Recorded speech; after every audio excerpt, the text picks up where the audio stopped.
Hello बच्चों, class 10th में English में आपकी बुक फुटप्रिंट विदाउट फीट वाले सेक्शन में आपका 9th चैप्टर कंटिन्यू है भोली, जिसका आपने फर्स्ट पार्ट पढ़ लिया था। भोली एक बहुत ही प्यारी सी लड़की थी जो बचपन में 10 महीने की जब थी तो वो अपने बेड से गिर गई थी, जिस कारण उसके सिर में चोट लगी थी। वो थोड़ी सी सिर से परेशान हो गई थी, सिर से थोड़ी सी मंदबुद्धि हो गई थी। उसके अलावा और जब वो 2 साल की थी तो उसे चिकन पॉक्स के कारण उसके सारे शरीर पर इन्फेक्शन हो गया था, दाने हो गए थे, जिसके कारण वो बहुत सुंदर सलोनी बच्ची और बहुत कुरूप टाइप की हो गई थी, बहुत अजीब सी लगने लगी थी। और उसके पिता तो उसे प्रेम करते थे, पर उसकी माता उसे बहुत उपेक्षा रखती थी, बहुत उपेक्षित रखती थी उसे। और धीरे धीरे उसका शर्माना ज़्यादा शुरू हो गया। वो फिर शर्माने लगी, लोगों से कम बोलने लगी, क्योंकि लोग उसे देखकर उसका मजाक बनाने लगे थे और उसे सिंपलटन कहा गया, सीधी सादी। तो पिछले टर्म के बाद अब कंटिन्यू करते हैं बच्चों। Ramlal had 7 children. रामलाल के 7 बच्चे थे। 3 सन्स, 3 बेटे जिसमें से, और 4 डॉटर्स, 4 पुत्रियां थी। And the youngest of them, उनमें से सबसे छोटी थी भोली। It was a prosper farmers household and there was a plenty of eat and drink.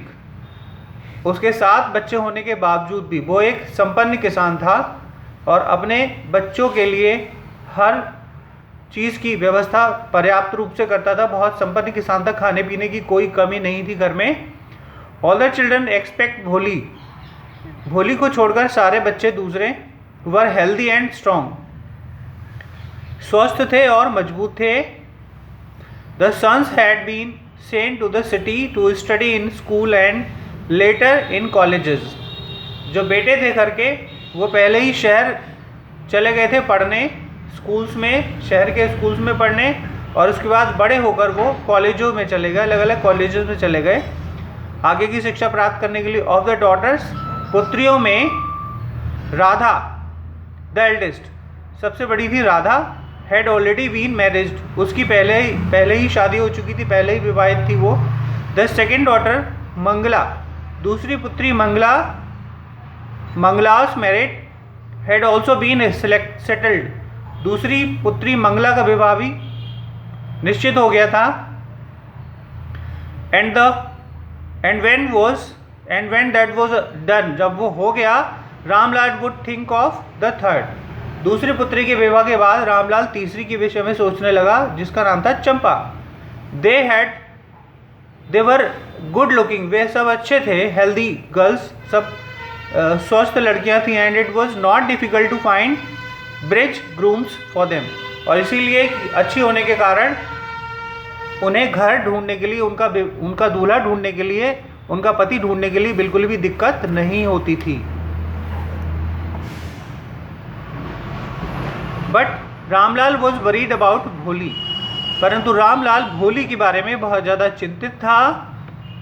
She had neither good looks nor intelligence, क्योंकि भोली देखने में भी बहुत ज़्यादा सुंदर नहीं थी और उसकी बुद्धि भी अच्छी नहीं थी, दिमागी रूप से भी थोड़ी कमज़ोर थी। भोली वॉज 7 years old, भोली 7 साल की थी। मंगला वॉज मैरिड, जब मंगला की शादी हुई। The same year a primary school for girls was open in their village, और ठीक इसी साल उनके स्कूल में, उनके विद्यालय में प्राइमरी स्कूल खोला गया पहली बार। The tehsildar came to perform its opening ceremony, tehsildar साहब खुद आए थे इनॉग्रेशन करने के लिए, उद्घाटन करने के लिए स्कूल का। ही सेड टू रामलाल, उन्होंने रामलाल से कहा, एज अ रेवेन्यू ऑफिशियल, तुम एक सरकारी कर्मचारी हो, you are the representative of the government to the village, और तुम सरकार के प्रतिनिधि हो गांव में। So you must set an example to the villager, इसीलिए तुम्हें एक अलग उदाहरण देना चाहिए गांव में अपने तरफ से। You must send your daughters to school, तुम्हें अपनी पुत्रियों को स्कूल भेजना चाहिए। That night when Ramlal consulted his wife,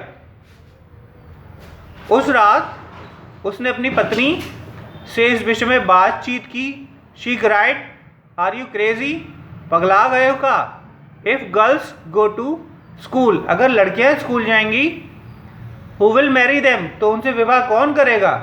but Ramlal had not courage to disobey the tehsildar, परंतु रामलाल को अपनी पुत्री अब तहसीलदार को डिसोबे करने का क्या नहीं था बच्चों, साहस नहीं था कि तहसीलदार की बात ना माने।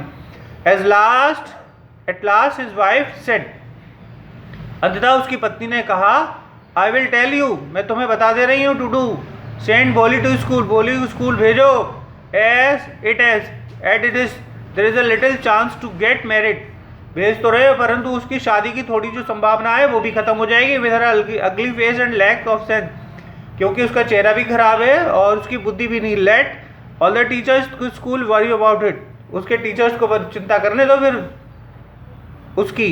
ओके बच्चों, thank you for watching my video.